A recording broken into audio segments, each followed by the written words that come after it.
थे जिन पर हम लोग चर्चा कर रहे थे, उन तमाम लोगों ने भी पार्टी के इस फैसले का समर्थन किया है।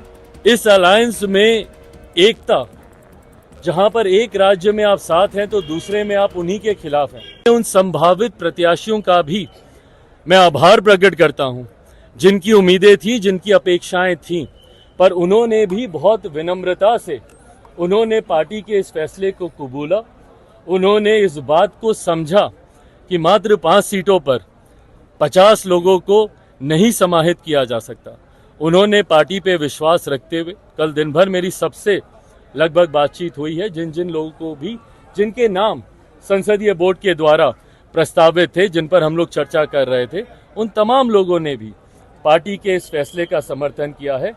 अब के बाद बिना इन सवाल जवाबों में उलझे हुए पार्टी पूरी तरीके से 5 की 5 सीटें जीतने के प्रति संकल्पित है। 40 की 40 सीटें बिहार से जीतने का लक्ष्य हम लोगों ने तय किया है।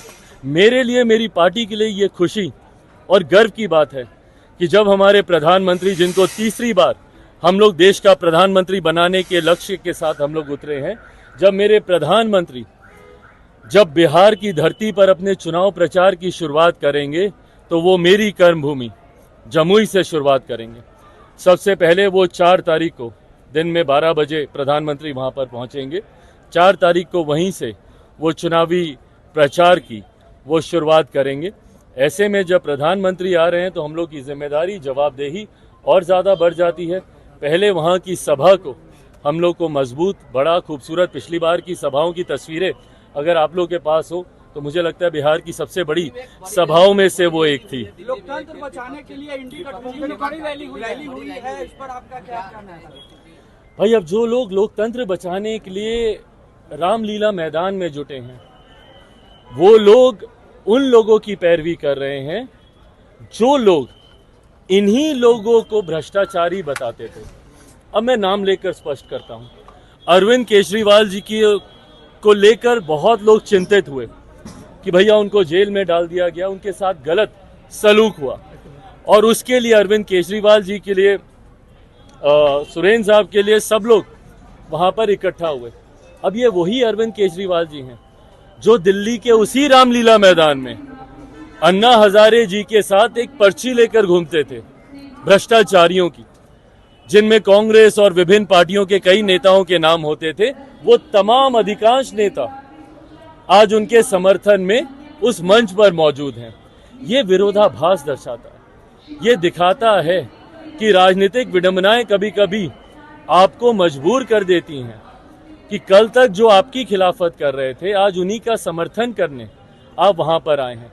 और जहां तक रही बात भैया इंडी अलायंस की, इस अलायंस में एकता, जहां पर एक राज्य में आप साथ हैं तो दूसरे में आप उन्हीं के खिलाफ हैं, इसका भी मैं उदाहरण देता हूं। आम आदमी पार्टी संभवतः दिल्ली में कांग्रेस के साथ मिलकर चुनाव लड़ रही है, कांग्रेस की तारीफें करेगी, पर पंजाब जाते जाते उन्हीं की खिलाफत करेगी। तो जब ऐसा अलायंस होता है, आज किसी ने बोला मिलीजुली सरकार, बट अगर ये मिला जुलापन है जहां पर आप साथ भी हैं और आप खिलाफ भी हैं, तो ऐसे में जनता का कम से कम आप विश्वास नहीं जीत सकते। जनता संकल्पित है प्रधानमंत्री जी को तीसरी बार गारंटी को तेजस्वी यादव चाइनीज माल की गारंटी बता। भाई, मेरे प्रधानमंत्री मोदी की ही ये गारंटी है, जिसने देश को 2-2 बार स्थायी सरकार देने का काम किया। 2014 से बड़ी जीत 2019 में, और 2019 से बड़ी जीत अब 2024 में हम लोग देखेंगे। ये मोदी की गारंटी, यही वो विश्वास है। और ये वही विपक्ष है जिन्होंने 14 में भी एकजुटता का प्रयास किया, 19 में भी किया, दोनों बार मुंह की खाई।